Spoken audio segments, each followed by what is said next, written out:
Баршаңызға сәлем. Мың бір кеңес арнасында өкпенің ауыратынын білдіретін таңғы 7 белгі туралы пайдалы ақпаратпен бөлісетін боламын. Каналыма тіркеліп, жүрекшені басып, пікір қалдыруды ұмытпаңыз. Адам өкпесі денені оттегімен қамтамасыз етіп қана қоймай, сонымен қатар оны әртүрлі қоздырғыштардан қорғайды. Оларда бауырдағы сияқты жүйке рецепторлары жоқ, сондықтан ауырмайды.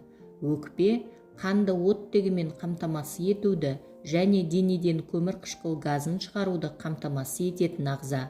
Бұл процесс диафрагма мен кеуде қуысының ырғақты қозғалыстарына, сондай-ақ өкпенің жиырылу қабілетіне байланысты болады. Өкпеміз 25 жасқа дейін өседі, ал олардың көлемі орта есеппен 3 литрді құрайды. Дегенмен, көп жылдар бойы жүгірумен немесе жүзумен айналысатын спортшылардың өкпесі 5 литрге дейін үлкейеді. Өкпе эндокриндік, иммундық функцияларды және басқа да көптеген маңызды міндеттерді орындайды.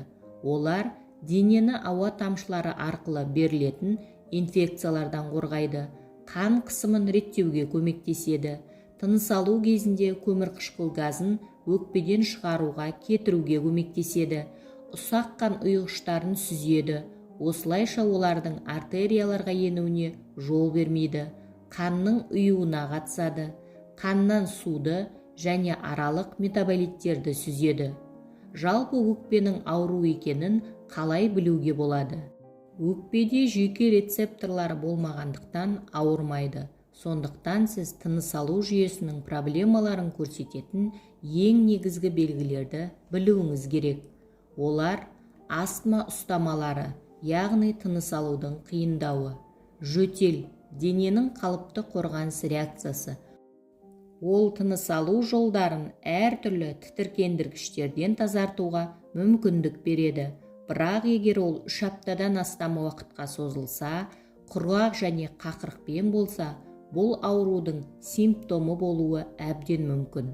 Жаттығулар кезінде немесе тіпті тыныштықта дем шығаруда қиындық туындаса, ентігу болса, дене температурасының 38 градустан жоғары көтерілуі, көбінесе түнде болуы, әлсіздік, летаргия, физикалық белсенділіктің әлде қайда қиындағаны туындаса, міндетті түрде дәрігерге қаралыңыз.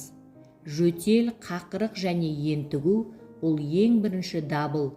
Осылайша тыныс алудың қиындығы біртіндеп артуы мүмкін. Мысалы, егер сіз спортпен айналыссаңыз, фитнес-клубқа барсаңыз, содан кейін онымен айналысуды тоқтатқан болсаңыз, баспалдақпен көтерілу кезінде ентігу пайда болғанын байқасаңыз, бұл денеде қандай да бір ақауларды көрсетеді. Таңертең қандай белгілер пайда болады? Кейбір белгілер таңда оянғаннан кейін ғана адамды біраз мазалауы мүмкін. Оларды елемеуге болмайды. Жөтел, тұншығу сезімі, тыныс алу кезінде сырылдар, ол сырылдар түнде болмауы мүмкін. Мұның бәрі бронх демікпесіне тән белгілер. Қымбатты оқырман, дәл осындай белгілер сізді немесе сіздің жақындарыңызды мазалайтын болса, міндетті түрде дәрігерге көрініңіз. Ауырып ем іздегенше ауырмайтын жол іздеңіз. Бүгінгі пайдалы ақпаратым кәдеңізге жарасын.